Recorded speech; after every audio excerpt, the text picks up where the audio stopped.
Good morning সবাইকে।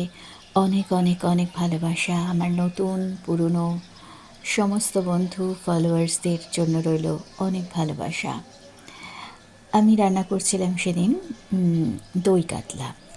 তো তোমরা তো সবাই রেসিপিটা জানো, কিন্তু আমি এভাবে রান্না করেছি। আসলে আমি তেমন রান্না ভালো জানি না, জানোই তোমরা। তা যাই হোক, মাছগুলোকে প্রথমে নুন হলুদ আর লেবু মাখিয়ে রেখে দিয়েছিলাম।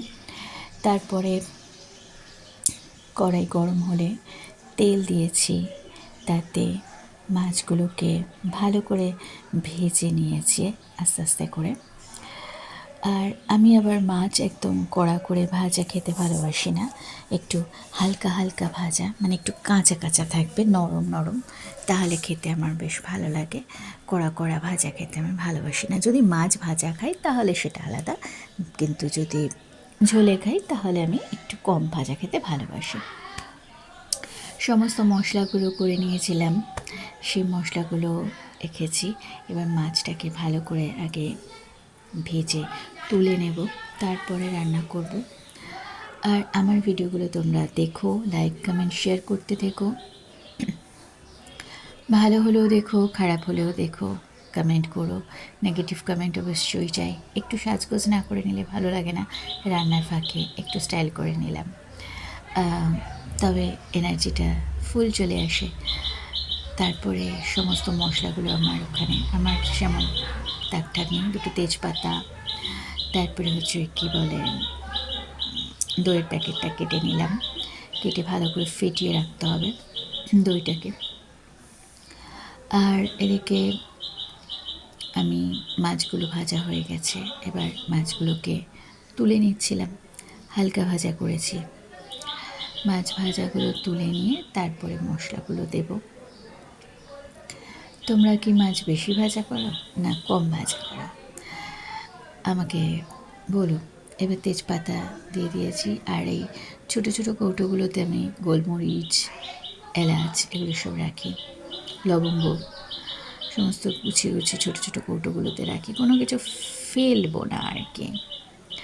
হ্যাঁ, তারপরে ওইগুলো একটু যখন ভাজা ভাজা হয়ে গন্ধটা বেরোচ্ছে, তখন আমি পেঁয়াজটা বেটে রেখেছিলাম, পেঁয়াজ বাটাটা দিয়ে দিয়েছি।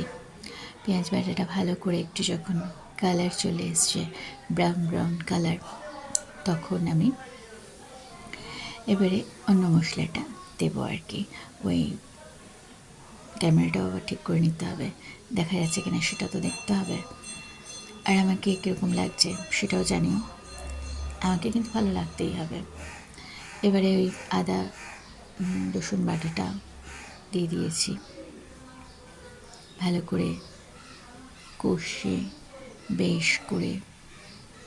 এবার হচ্ছে লঙ্কা বাটা, আমরা একটু প্রচুর ঝাল খাই, সেই জন্য লঙ্কাটা বেশ করে বেটেছি, লাল লঙ্কা বেটেছি।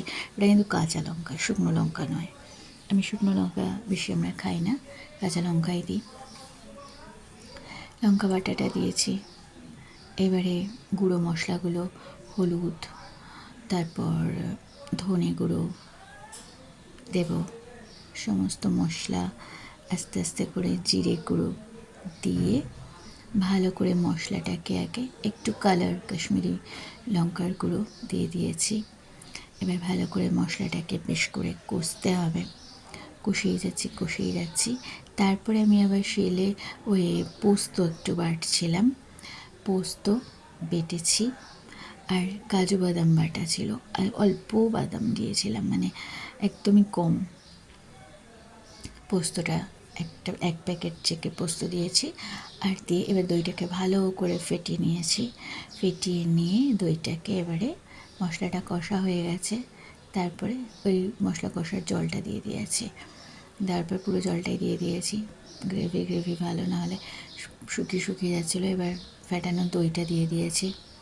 ঠিকঠাক হচ্ছে কি না জানিও, আমি তো অত রান্না এক্সপার্ট নই, কোনো রকমে একটা রান্না দাঁড় করিয়ে দিই। তারপরে এবার ভাজা মাছগুলো একে একে দিয়ে দিয়েছি, আর ভাজা মাছগুলো দিয়ে এবারে ঢাকা দিয়ে দেবো, ভালো করে ওটাকে গ্রেভিটাকে মাখিয়ে দিয়েছি।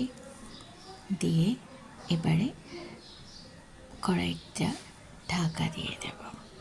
এবার আস্তে আস্তে হোক রেডি টু ইট।